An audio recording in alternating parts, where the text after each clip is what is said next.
देखिए जो है रासायनिक अभिक्रिया एवं समीकरण पहला अध्याय है। कल सभी लोग आए थे, ठीक है, सभी लोग आए थे तो सबको बता दिया डिटेल से कि रासायनिक अभिक्रिया क्या होता है। तो रासायनिक अभिक्रिया की अगर हम लोग बात करें तो रासायनिक अभिक्रिया यानी अभिक्रिया का मतलब होता है परिवर्तन, बदलाव। जब कोई एक वस्तु है, बातचीत नहीं करेंगे, ध्यान से सुनिए, जब कोई एक पदार्थ है वह पदार्थ दूसरे रूप में परिवर्तित हो जाता है और उसके बहुत सारे गुण परिवर्तित हो जाते हैं और पुनः उस अवस्था में नहीं लाया जा सकता है जिस अवस्था से वह परिवर्तित हुआ है, तो उसको क्या बोलते हैं? रासायनिक अभिक्रिया बोलते हैं। देखो अगर आपको समझ में आ जाए ना तो नहीं याद कीजिएगा तो भी काम बन सकता है, लेकिन अगर समझ में ही नहीं आए तो आप लोग कोई काम नहीं कर सकते हो, ना कोई क्वेश्चन बना सकते हो। अध्याय 1 रासायनिक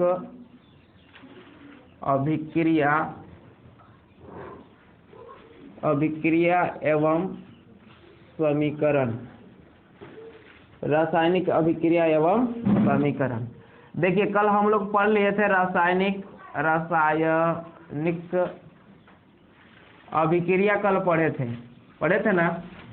रासायनिक अभिक्रिया कल पढ़े थे कि रासायनिक अभिक्रिया क्या होता है। तो रासायनिक अभिक्रिया का मतलब होता है कि कोई पदार्थ होता है, वह पदार्थ दूसरे गुण वाले पदार्थ में परिवर्तित हो जाता है और जब परिवर्तित हो जाता है तो उसको पुनः उस अवस्था में नहीं लाया जा सकता है जो पहले अवस्था उसकी थी, तो उसको क्या बोलते हैं? रासायनिक परिवर्तन। इसके बहुत सारे गुण परिवर्तित हो जाते हैं। जैसे कौन कौन सा गुण परिवर्तित हो जाते हैं? तो जैसे तापमान परिवर्तित हो जाता है। और क्या होता है? शिवानी क्या कर रही है? सुधार रही है? नहीं लिखना है, चलो पलटो उधर से। तो जो है रासायनिक अभिक्रिया के बारे में अगर हम लोग बात करें तो क्या परिवर्तन होता है? रंग परिवर्तन होता है, गंध परिवर्तन होता है, स्वाद परिवर्तन होता है, तापमान परिवर्तन होता है, अवस्था परिवर्तन होता है। ये 4-5 परिवर्तन आप लोग खूब बढ़िया से समझ चुके थे कि रासायनिक अभिक्रिया के दौरान जो है किसी का गंध परिवर्तित हो जाता है, तो किसी का स्वाद परिवर्तित हो जाता है, तो किसी का जो है तापमान परिवर्तित हो जाता है। और इस सभी का पूरा आप लोग जो है डिटेल से भी समझे थे, उदाहरण भी समझे थे कि किसका स्वाद परिवर्तन होता है, किसका तापमान परिवर्तन होता है, समझे थे। देखिए आज हम लोग समझने वाले हैं रासायनिक समीकरण। कारण है अभिक्रिया समझ में आ गया, अब समीकरण समझते हैं कि रासायनिक समीकरण क्या होता है। रासायनिक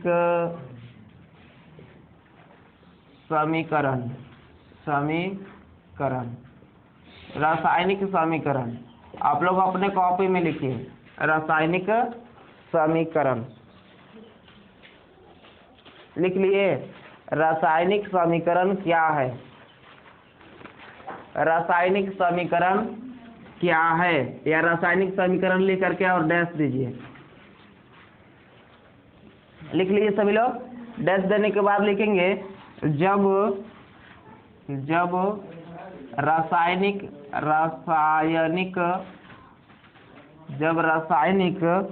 अभिक्रिया होता है, जब रासायनिक अभिक्रिया होता है तो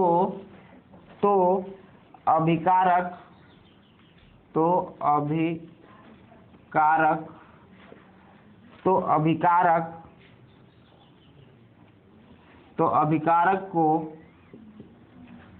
लिखा जाता है।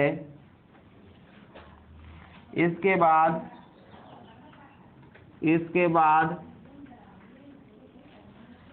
तीर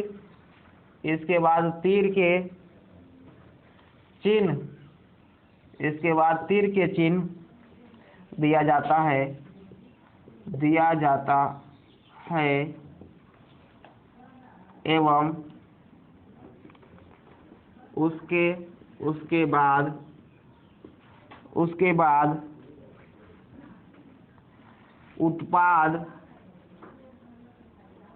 बाद उत्पाद को लिखा जाता है। लिखा जाता है।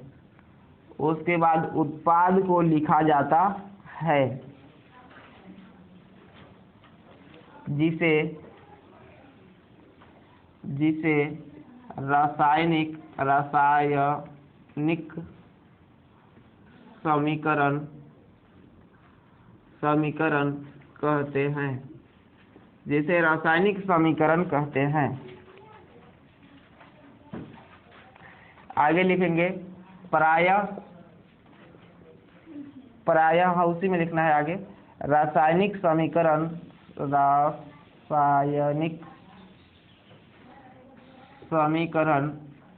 प्रायः रासायनिक समीकरण को तत्व के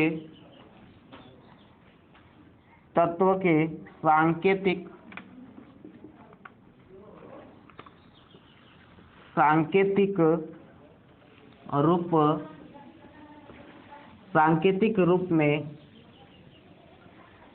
लिखा जाता है।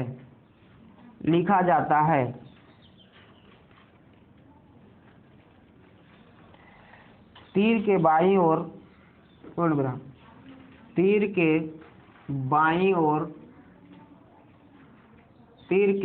ओर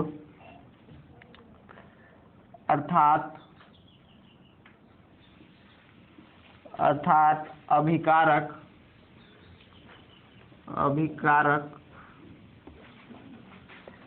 एवं अभिकारक कोष्टक में लिख लेना LHS होता है, जबकि तीर के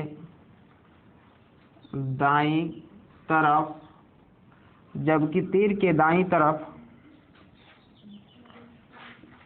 RHS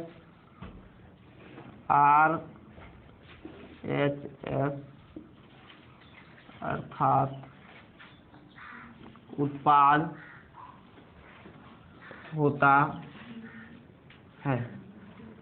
उत्पाद होता है।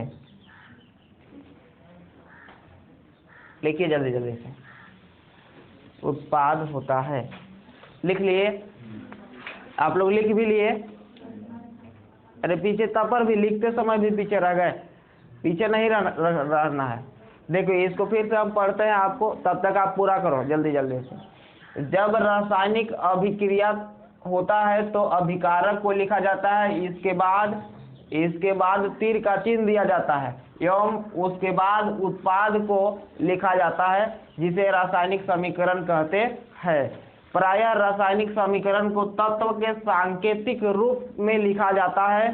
तीर के बाईं ओर अर्थात अभिकारक LHS होता है, जबकि तीर के दाईं तरफ RHS अर्थात उत्पाद होता है। कल देखो अभिकारक और उत्पाद के बारे में हम लोग चर्चा किए थे ना।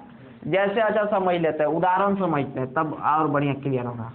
कल ऐसे सीखे थे, फिर भी आज जो है थोड़ा सा और उदाहरण लिखते हम दे दे रहे हैं। जैसे मान लो कि हमारे पास हाइड्रोजन है, ठीक है, हमारे पास क्या है, हाइड्रोजन है, हाइड्रोजन है और क्या है, ऑक्सीजन गैस है, ऑक्सीजन गैस है। ये दोनों मिलता है तो क्या बनता है, जल बनता है। ध्यान से समझिए कि यही देखिए रासायनिक समीकरण हो गया। हाइड्रोजन और ऑक्सीजन ये दोनों मिल करके इसके बाद इधर एक जल बना लेते हैं, तो ये क्या हो गया, एक रासायनिक समीकरण हो गया। तो देखिए तीर से बाईं ओर इधर LHS हो गया, इसको अभिकारक कहते हैं। जो ऐसे भी अभिकारक किसको बोलते हैं, जो रासायनिक समीकरण अभिक्रिया में भाग लेते हैं उसको क्या बोलते हैं, अभिकारक। कल लिखा दिया है परिभाषा ये सबका, कि जो रासायनिक अभिक्रिया में भाग लेते हैं उसको अभिकारक, और जो अभिक्रिया के बाद बनता है उसको क्या बोलते हैं, उत्पाद कहते हैं। तो देखिए अब यहाँ पर ये जो है, ये और ये क्या हो गया, अभिकारक और उत्पाद पहचानने के लिए दिया रहेगा, तो आप लोग पहचान सकते हो ना। तीर के बाईं ओर रहेगा वो सब अभिकारक, और तीर के दाईं तरफ रहेगा वो सब उत्पाद रहेगा। 2 या 2 से अधिक भी बन सकता है, 1 या 1 से अधिक भी बन सकता है। अब देखिए आगे, इसमें जो है इसको क्या बोला जाता है, तो सांकेतिक रूप में लिखा जाता है। यहाँ देखो तत्व के जो है सांकेतिक रूप से लिखा जाता है। जैसे कि हाइड्रोजन का सांकेतिक रूप क्या होता है, H2 होता है। देखिए अब हाइड्रोजन, खाली हाइड्रोजन बोलेंगे तो H होगा, लेकिन हाइड्रोजन गैस बोलेंगे तो H2 होता है। ठीक है, अकेला हाइड्रोजन नहीं रह सकता है, वो 9वीं क्लास में आप लोग पढ़े। फिर ऑक्सीजन भी अकेला नहीं रह सकता है, ऑक्सीजन परमाणु ये कैसे रहता है, O2 के रूप में रहता है। किसके रूप में रहता है, O2 के रूप में रहता है। अब ये दोनों आपस में मिलेंगे तो ये क्या हो जाता है, H2 बन जाता है। जल, जल का सांकेतिक रूप में क्या होता है, H2O रहता है, तो H2O बन गया, ये हो गया आपका जल। तो ये भी रासायनिक समीकरण है और ये भी रासायनिक समीकरण है, ध्यान से समझिए। ये भी रासायनिक समीकरण है और ये भी रासायनिक समीकरण है। तो ये शब्द वाला रासायनिक समीकरण है और ये क्या है, सांकेतिक रूप वाला रासायनिक समीकरण है। इधर वाला को क्या बोलते हैं, अभिकारक बोलते हैं। इधर वाला को क्या बोलते हैं, अभिकारक बोलते हैं। और इधर वाला को क्या बोलते हैं, उत्पाद बोलते हैं। समझ में आ गया, इधर वाला का अभिकारक, इधर वाला को उत्पाद। आप अपने कॉपी में उदाहरण लिखिए जल्दी से।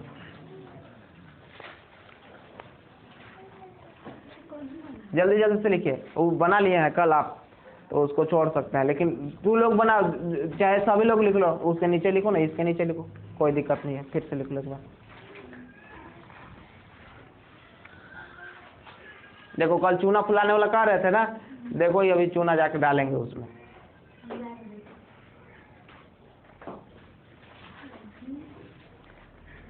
बताइए चूना जब उसमें डालिएगा तो क्या होगा चाचा, क्या होगा, वो गर्म आए खोलेगा।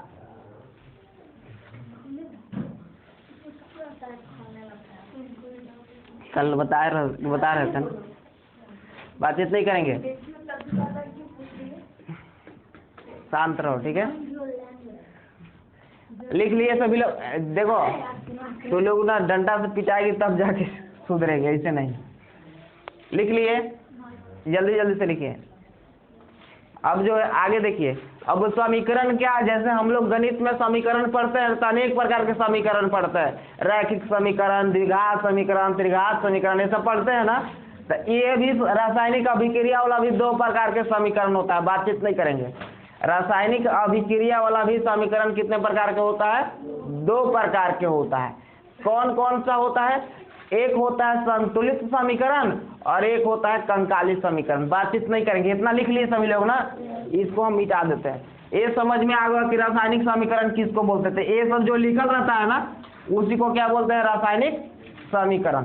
अब एक चीज और, तब समीकरण प्रकार चलते हैं, तो लोग ना हल्ला बहुत कर रहे हैं।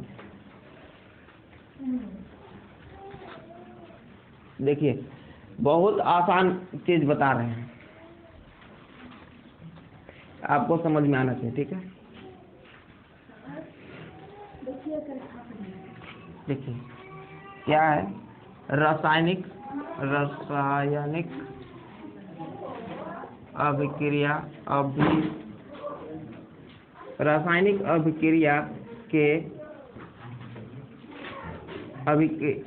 अभिक्रिया में, हाँ रासायनिक अभिक्रिया में तत्वों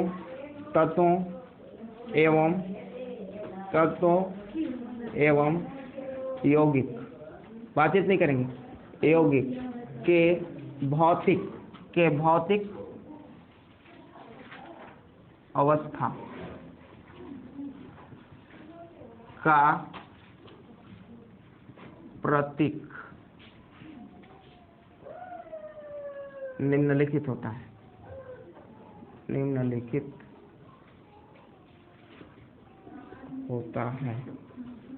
निम्नलिखित होता है, लिखिए इस चीज को। रासायनिक अभिक्रिया में तत्व एवं यौगिक के भौतिक अवस्था का प्रतीक निम्नलिखित होता है। निम्नलिखित होता है, लिख लिए सभी लोग, निम्नलिखित होता है। निम्नलिखित होता है, जैसे देखिए अगर कोई पदार्थ है ठोस अवस्था में है, ठीक है, अभिकारक है या उत्पाद है, समझना है आप लोगों को। कोई अभिकारक है या फिर उत्पाद है और वो ठोस अवस्था में है, तो उसको कैसे जानेंगे कि यह ठोस है कि द्रव है कि गैस है। जैसे मान लो, अभी लिखना नहीं है, अभी जो बोर्ड पर लिख रहे हैं वो लिखना नहीं है, बस समझा रहे हैं, तब उसको लिखाएंगे। मान लो कि H2 प्लस O2 फिर H2O बना है ना, तो इस प्रकार से बना, तो इसमें कैसे जानेंगे कि EH2 द्रव है कि गैस है कि ठोस है। उसी प्रकार से ऑक्सीजन को हम लोग कैसे जानेंगे, इसकी भौतिक अवस्था क्या है, ठोस द्रव गैस कौन अवस्था में है, इसको कैसे पहचान पाएंगे, नहीं पहचान पाएंगे।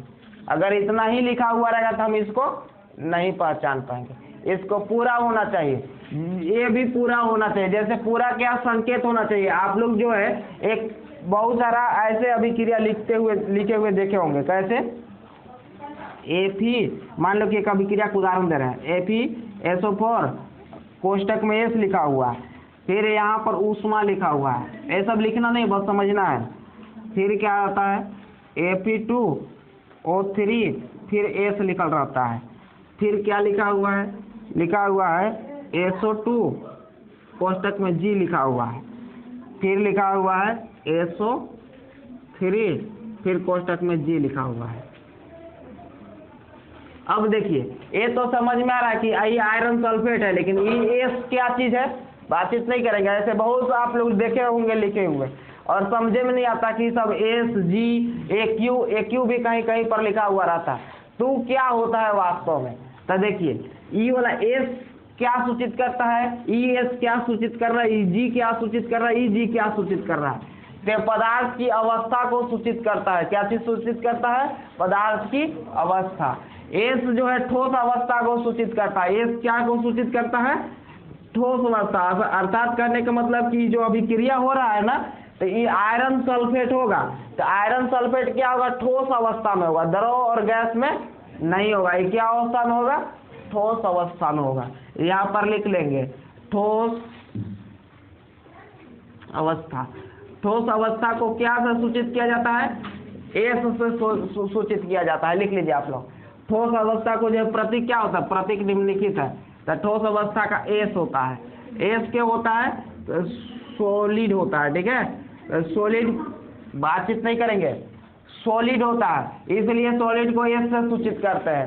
इसके बाद देखिए, अगर कोई द्रव अवस्था में है, किस अवस्था में है, द्रव अवस्था में है, द्रव अवस्था में या फिर जलीय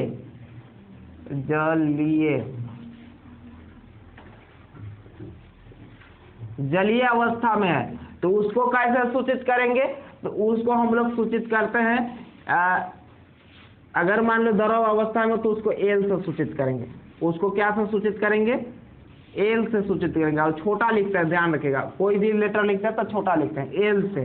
और L से क्या बोलते हैं, तो इसका लिक्विड होता है, लिक्विड होता है, इसलिए जो है इसको हम लोग द्रव को लिक्विड भी बोल सकते हैं ना, इसलिए L से सूचित करते हैं। अब मान लो कोई जलीय अवस्था में है, जलीय, द्रव और जलीय में अंतर क्या है, तो हो सकता है कोई द्रव में जल में घुलनशील है या तेल में घुलनशील है, हो सकता है ना। इसलिए अगर खाली द्रव की पता चले, हमको ना पता चले कि जल में है कि क्या चीज में है, तब वहाँ L लिखेंगे।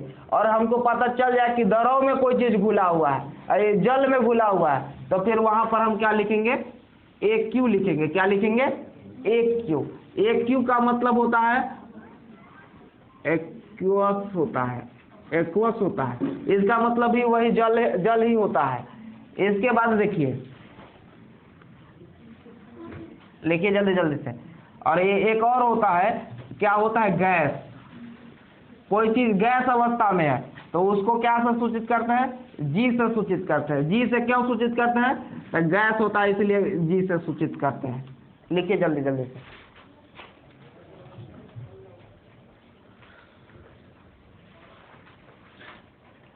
रासायनिक अभिक्रिया में तत्व एवं यौगिक के भौतिक अवस्था का प्रतीक निम्नलिखित होता है। लिखिए जल्दी जल्दी से अपने कॉपी में। क्या होता है, ठोस अवस्था होता है, तो ठोस को हम लोग क्या सूचित करते हैं, S से सूचित करते हैं। क्यों, क्योंकि सॉलिड ठोस अवस्था को सॉलिड बोलते हैं। द्रव को क्या होता है, तो लिक्विड होता है, एल से इसको सूचित करते हैं। जलीय अवस्था में कोई चीज घुला हुआ है, जल में घुला हुआ है, तो उसको क्या बोलेंगे, AQ से सूचित करेंगे। अगर कोई गैस होता है तो उसको क्या से सूचित करेंगे, G से सूचित करेंगे। जैसे इसको ऐसे लिखते, अगर वास्तव में हम लोग लिखे थे ना, एक अभिक्रिया लिखे थे H2 प्लस O2 और H2O लिखे थे इस प्रकार से ना, तो ये पूरा सही अभिक्रिया नहीं था, इसको हम लोग को ऐसे लिखना चाहिए था, H2G plus O2G plus H2O, और यहाँ क्या लिखना चाहिए था, L लिख लो या फिर AQ लिख लो। समझ में आ गया? इस प्रकार से ये पूरा होता है। और अभी भी पूरा नहीं है, इसमें अभी तो हम लोग समीकरण का प्रकार समझेंगे तब पूरा समझ में आएगा। इतना लिख लिए, ये वाला तो उतार लिया अपने कॉपी में ना, ठीक है, नोट करते चलना है। अब जो है देखिए समीकरण के हम लोग रासायनिक समीकरण का प्रकार समझते हैं। रासायनिक समीकरण दो प्रकार के होता है। लिखिए अपना कॉपी में, रासायनिक समीकरण दो प्रकार के होता है। रासायनिक समीकरण कितने प्रकार के होता है, दो प्रकार के होता है। पहला कौन सा होता है, कंकाली समीकरण। इसी को और बोलते हैं ढांचा समीकरण बोलते हैं, समीकरण। और दूसरा को क्या बोलते हैं, संतुलित समीकरण कहते हैं। लिखिए जल्दी जल्दी।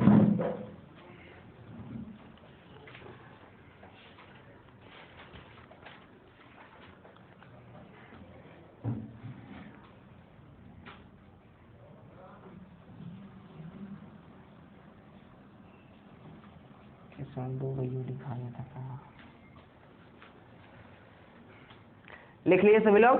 रासायनिक समीकरण दो प्रकार के होता है, एक कंकाली समीकरण होता है जिसको ढांचा समीकरण कहते हैं, और एक संतुलित समीकरण होता है। ठीक, तो हम लोग अब कंकाली समीकरण पहले समझेंगे, इसके बाद क्या समझेंगे हम लोग, संतुलित समीकरण क्या होता है उसके विषय में समझेंगे। तो इसको तो अब मिटा देते हैं, ठीक है, इसकी काम नहीं है।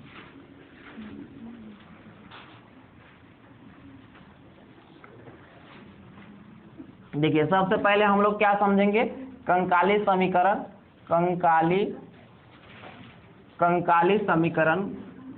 समीकरण या इसको और क्या बोलते हैं, ढांचा समीकरण।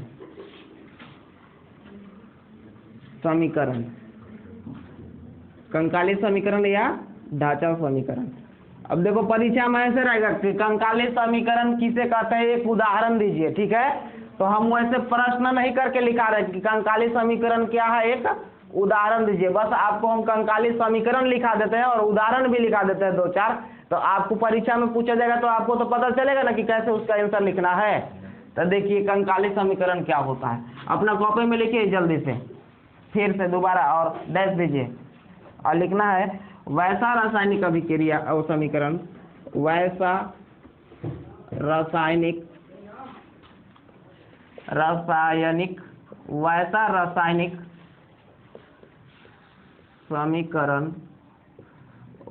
रासायनिक समीकरण जिसमें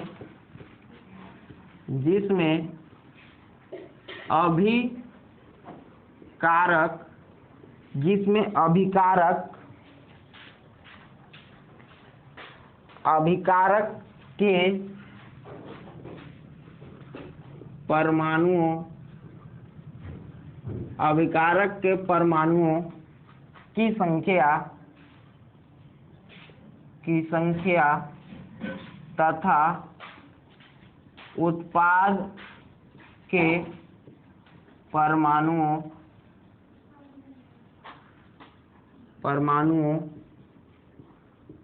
की संख्या बराबर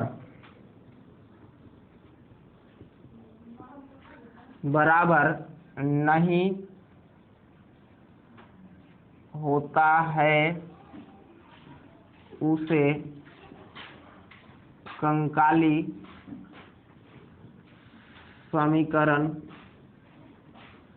कहते हैं। उसे कंकाली समीकरण कहते हैं। वैसा रासायनिक समीकरण जिसमें अभिकारक के परमाणुओं की संख्या तथा उत्पाद के परमाणुओं की संख्या बराबर नहीं होता है उसे कंकाली समीकरण कहते हैं। लिख लिए सभी लोग। कंकाली समीकरण क्या है? तो जिसमें अभिकारक और उत्पाद दोनों और परमाणुओं की संख्या बराबर बराबर नहीं होता है उसे क्या कहते हैं हम लोग? कंकाली समीकरण कहते हैं। जैसे समझिए, जैसे एक ही उदाहरण अभी तक आप लोग पढ़ रहे हो, लेकिन अब उदाहरण बदलेंगे। देखो यहाँ पे ये क्या हो गया हमारे पास? H2O। तो अब इसको आपको समझना है कि क्या इसमें यही चीज को इसमें देखो, अब देखना है कि किधर है। तो इसमें देखो हाइड्रोजन कितना है, ध्यान समझना। इधर ला को क्या बोलते हैं तू लोग बताओ? इधर ला को क्या बोलते हैं? तीर के बाईं तरफ ला को क्या बोलते हैं? अभिकारक। तीर के दाईं तरफ को क्या बोलते हैं? उत्पाद बोलते हैं। ठीक, तो अब बताओ इधर हाइड्रोजन की संख्या कितनी है? हाइड्रोजन परमाणुओं की संख्या अभिकारक में कितना है? जो है कितना है? 2 है। अब बताओ उत्पाद की और हाइड्रोजन की संख्या कितना है? उत्पाद में हाइड्रोजन की संख्या भी 2 है, नहीं दिखाई दे रहा है? H2 लिखा है ना? हाइड्रोजन इधर भी 2, हाइड्रोजन इधर भी 2। अब ऑक्सीजन बताइए, इधर ऑक्सीजन इधर कितना है और इधर ऑक्सीजन कितना है? 1 है। तो कौन किसकी संख्या बराबर है और किसकी संख्या बराबर नहीं है वो बताओ। और शिवानी थोड़ा सा इधर आओ, तो ध्यान कहाँ है? बोर्ड पर देखना है, ठीक है? इधर उधर देखना नहीं है। जब आप यहाँ पर आए हो तो मन से पढ़ो ना। देखिए यहाँ पे जो है हाइड्रोजन की संख्या 2, इधर हाइड्रोजन की संख्या 2, ऑक्सीजन की संख्या 2, ऑक्सीजन की संख्या 1। यानी कि यहाँ पर यही चीज आ जाता है। क्या आ जाता है कि अभिकारक की ओर परमाणु की संख्या और उत्पाद की ओर परमाणु की संख्या बराबर नहीं है। एक तो है हाइड्रोजन की तो है, लेकिन ऑक्सीजन का बराबर नहीं है। तो अगर किसी एक का भी बराबर नहीं हुआ तो कैसा समीकरण है? कंकाली समीकरण है। उसे असंतुलित समीकरण भी कह सकते हैं। इसको क्या बोलते हैं? असंतुलित समीकरण। असंतुलित का मतलब वही हुआ कि कंकाली समीकरण है। ठीक है, अब समझ में आ गया सब लोगों को कि ये कैसा समीकरण का उदाहरण है? कैसा समीकरण का उदाहरण है? कंकाली समीकरण का उदाहरण है। कंकाली में क्या होता है? अभिकारक और उत्पाद दोनों और परमाणु की संख्या बराबर नहीं होती है। अब एक और उदाहरण लिखते हैं, तब तो लोग बताना कि ये जो है Mg+O2 MgO, ये कैसा समीकरण है बताओ? कंकाली समीकरण है या फिर संतुलित समीकरण? संतुलित किसको बोलते हैं? एक लाइन बता देते हैं, अभी तो लिखा है भी, एक लाइन बताते हैं। जिसमें अभिकारक और उत्पाद दोनों और परमाणु की संख्या बराबर होता है उसको संतुलित समीकरण कहते हैं। ठीक, और इसको बोलते हैं कंकाली समीकरण या असंतुलित समीकरण। तो बताइए ये वाला संतुलित है या असंतुलित है? असंतुलित है। इसमें देखो मैग्नीशियम कितना है? इधर मैग्नीशियम परमाणु की संख्या कितना है? 1 है। इधर मैग्नीशियम कैसे है? 1 ही है। ऑक्सीजन इधर कितना है? 2। इधर ऑक्सीजन कितना है? 1। इसलिए ये भी कैसा समीकरण है? कंकाली समीकरण है। सबको कंकाली समीकरण समझ में आ गया कि अभिकारक और उत्पाद दोनों और परमाणु की संख्या जिस भी समीकरण में बराबर नहीं होता है उसे क्या बोलते हैं? कंकाली समीकरण बोलते हैं। अब देखिए आगे हम लोग समझते हैं और जो है संतुलित समीकरण समझते हैं। और किसी समीकरण को संतुलित करना क्यों आवश्यक है? अगर हम लोग बात करें कि कोई समीकरण बराबर ही रहना क्यों जरूरी है?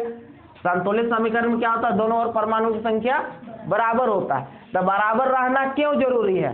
तो इसके पीछे कारण यही है कि एक द्रव्यमान संरक्षण का नियम होता है।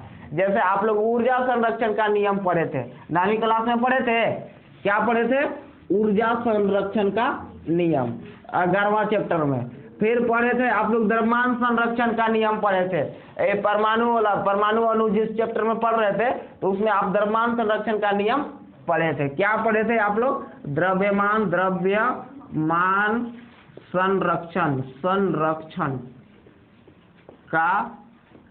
द्रव्यमान संरक्षण का नियम। तो द्रव्यमान संरक्षण का नियम क्या कहता है बताओ तो तुम लोग, किसको किसको याद है अभी तक कि द्रव्यमान संरक्षण का नियम क्या होता है, बताइए। चलो कौन बताएगी, बहुत मुस्कुरा रही है वो लड़की। हाँ खड़ा हो, जल्दी से खड़ा हो। और तुम बताओ द्रव्यमान संरक्षण का नियम क्या है, क्योंकि पढ़ा हुआ चीज है ना, ऐसा नहीं कि नया है आपके लिए, पढ़े हुए हैं आप। मुस्कुराने की सजा है। अच्छा, वो भी साथ दे रही है उसमें। चलो वो लड़का बताएगा, कौन है, क्या नाम, विशाल। खड़ा हो विशाल, तो बताओ द्रव्यमान संरक्षण का नियम क्या होता है, क्या पढ़े द्रव्यमान संरक्षण में। हम ऊर्जा संरक्षण का नियम बोलते हैं। ऊर्जा संरक्षण का नियम यही था कि किसी भी जो है स्थिति में ऊर्जा न तो उत्पन्न होता है न ही विनाश होता है, एक रूप से दूसरे रूप में परिवर्तित होता है। ये पढ़े थे ना ऊर्जा संरक्षण का नियम। आप बताओ द्रव्यमान संरक्षण का नियम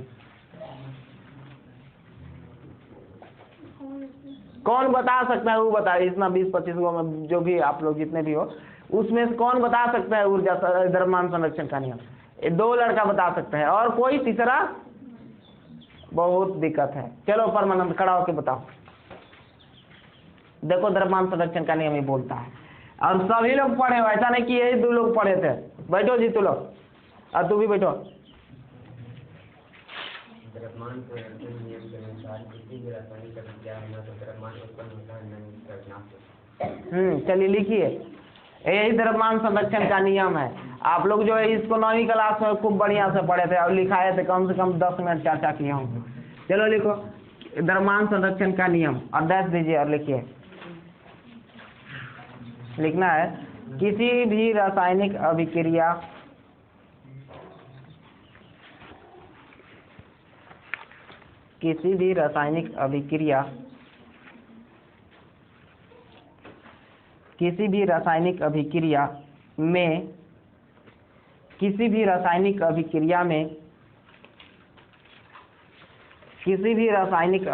में अभी तक तू स्टार्ट नहीं की, अब कैसे लिखेगी, इतना सब लोग लिख लेंगे तब तुम्हारे लिए बोलेंगे। देखो किसी भी रासायनिक अभिक्रिया में, लिख लिए सभी लोग, रासायनिक अभिक्रिया में द्रव्यमान न ही उत्पन्न होता है, द्रव्यमान नहीं उत्पन्न होता है, द्रव्यमान नहीं उत्पन्न होता है, द्रव्यमान नहीं उत्पन्न होता है, और नहीं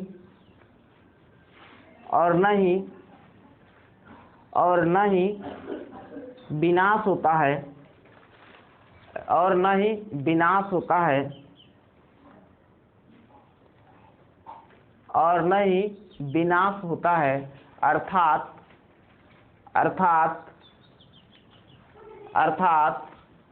दोनों ओर परमाणुओं की संख्या, अर्थात दोनों ओर परमाणुओं की संख्या, अर्थात दोनों ओर परमाणुओं की संख्या, अर्थात दोनों ओर परमाणुओं की संख्या बराबर होती है, अर्थात दोनों ओर परमाणुओं की संख्या बराबर होती है। लिख लिए, अर्थात दोनों ओर परमाणुओं की संख्या बराबर होती है। इसे ही कोमा लगा के लिखिए, इसे ही द्रव्यमान संरक्षण का नियम कहते हैं। इसे ही द्रव्यमान संरक्षण का नियम कहते हैं। इसे ही द्रव्यमान संरक्षण का नियम कहते हैं। इसे ही द्रव्यमान संरक्षण का नियम कहते हैं। लिख लिए सभी लोग।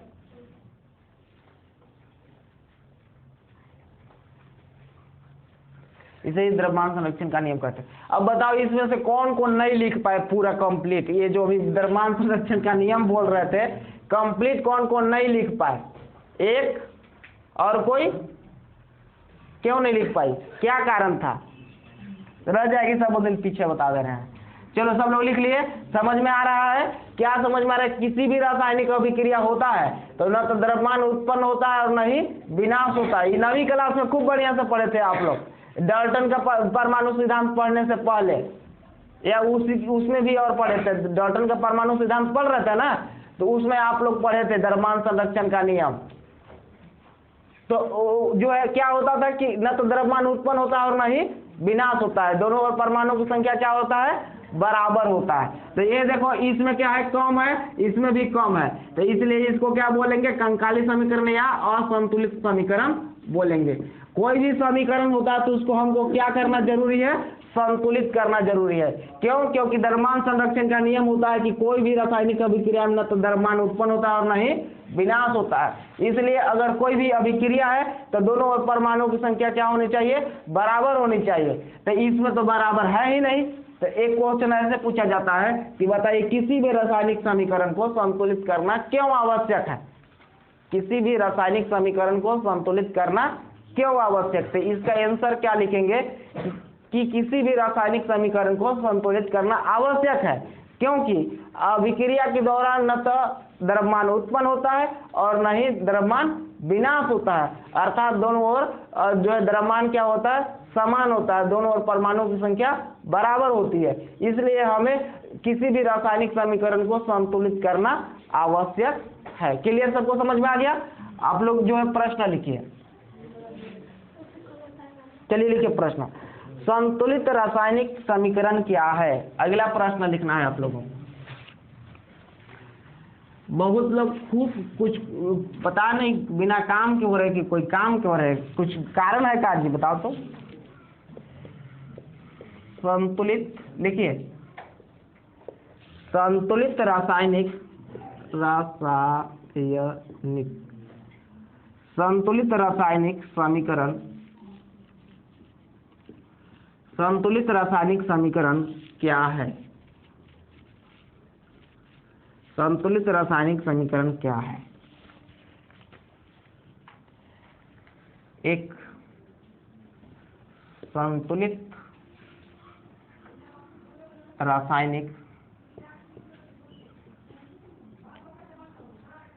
समीकरण का उदाहरण दीजिए। देखिए, संतुलित रासायनिक समीकरण क्या है?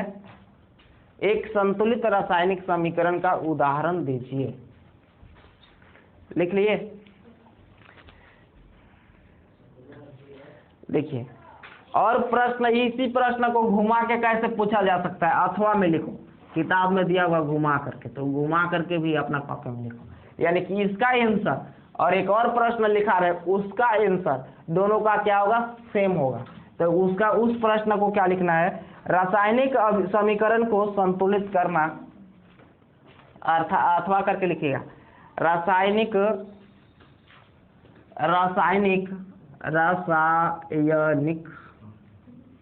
समीकरण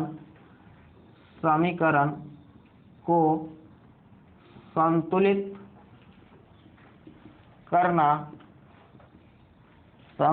करना क्यों आवश्यक है?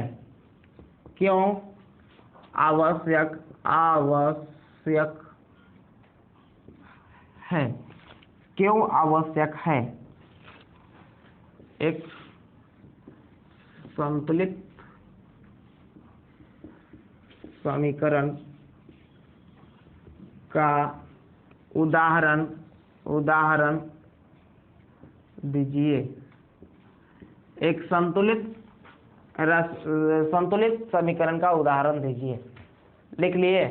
किसको किसको अकबकी हो रहा है? छुट्टी करें सबको। पेन नहीं है? अरे तो मांगना ना चाहिए इतना जो है। और चलो जो है लिख लिए, प्रश्न लिख लिए, इसका आंसर लिख लो, इसके बाद छुट्टी ही कर देते हैं। ठीक है? देखिए, जो है रासायनिक समीकरण को संतुलित करना क्यों आवश्यक है, एक संतुलित रासायनिक समीकरण का उदाहरण दीजिए। अब इसका आंसर आप लोग लिखिए। देखिए आंसर तो वही वाला है, ये जो अभी द्रव्यमान संरक्षण का नियम लिख रहे थे ना, वही वाला लिख रहा है। लेकिन इसका भी आंसर और इसका भी आंसर सेम आंसर होगा। परीक्षा में जाने के बाद घबराना मत, लिखो सब लोग वो आंसर। किसी भी रासायनिक समीकरण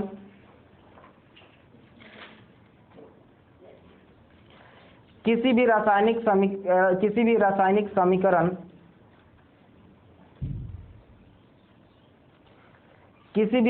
समीकरण को संतुलित करना, किसी भी रासायनिक समीकरण को संतुलित करना, किसी भी रासायनिक समीकरण को संतुलित करना आवश्यक होता है। किसी भी रासायनिक समीकरण को संतुलित करना आवश्यक होता है क्योंकि क्या चीज, किसी भी रासायनिक समीकरण को संतुलित करना आवश्यक होता है। किसी भी रासायनिक समीकरण को संतुलित करना आवश्यक होता है क्योंकि रासायनिक अभिक्रिया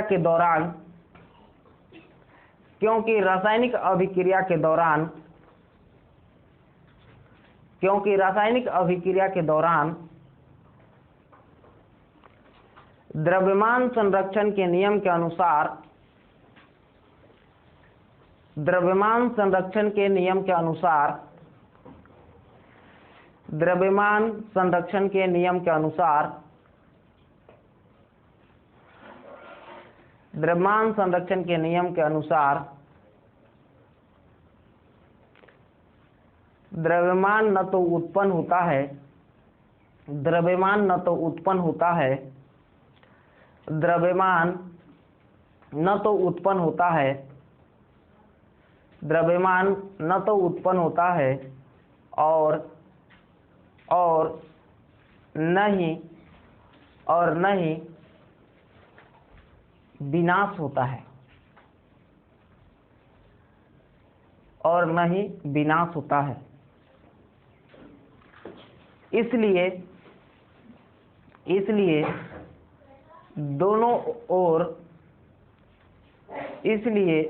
दोनों ओर अर्थात अभिकारक एवं उत्पाद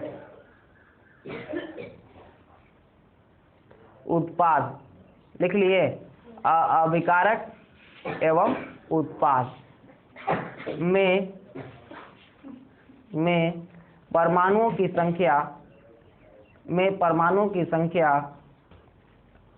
बराबर होनी चाहिए, बराबर होनी चाहिए, बराबर होनी चाहिए, बराबर होनी चाहिए। लिख लिए सभी लोग, बराबर होनी चाहिए। अब देखिए उदाहरण एक ठे लिख लेते हैं, एक उदाहरण लिख लेते हैं। जैसे मान लो कि अभी लिखे थे, अब Mg प्लस O2 लिखे थे, MgO लिखे थे, यही लिखे थे ना। एक रासायनिक समीकरण है ये। अब इसमें देखो परमाणु की संख्या बराबर तो नहीं है, तो नहीं है तो हमको बराबर करना होगा। कैसे करना होगा इसके विषय में हम लोग कल सीखेंगे, मतलब अगले क्लास में सीखेंगे कैसे संतुलित करते हैं। ठीक, इसको हम देखो बता देते हैं। यहाँ पर क्या होगा, देखिए अभी क्या ऑक्सीजन जो है ना, यहाँ पर देखो ऑक्सीजन एक है, एक माने दो हो गया ऑक्सीजन, ये दो यहाँ से लिखते हैं तो गुना में हो जाता है। ध्यान समझिए कि इधर कोई भी संख्या लिखा हुआ रहता है, इधर कोई भी संख्या रहता है तो इसके लिए भी रहता है और इसके लिए भी रहता है। तो देखो यहाँ पे मैग्नीशियम भी दो हो गया और ऑक्सीजन भी इधर दो हो गया। ये वाला ब्रैकेट समझो, ऐसे समझते हो ना, ब्रैकेट ऐसे लिखा रहता है और ऐसे लिखा हुआ रहता है। क्या रहता है, एक से यो गुना रहता है ना, तो वही रहता है।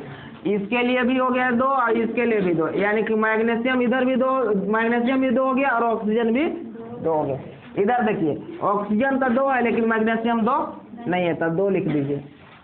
तो अब देखो ये संतुलित हो गया, इधर भी मैग्नीशियम दो, ऑक्सीजन दो, इधर भी दोनों दो दो है। तो इस प्रकार से यह एक संतुलित रासायनिक समीकरण का ये क्या हो गया, उदाहरण हो गया। लेकिन आप ये तो हम जानते हैं, इसलिए हमको समझ में आया कि यहाँ 2 लगाना है, यहाँ 2 लगाना है, बन गया। आप कुछ नहीं जानते हैं, ठीक। तो आप कैसे संतुलित करते हैं, स्टेप बाय स्टेप जो है अगले क्लास में सीखिएगा। आज के लिए हम लोग जो है इतना ही पढ़ेंगे। उदाहरण लिख लीजिए जल्दी जल्दी से।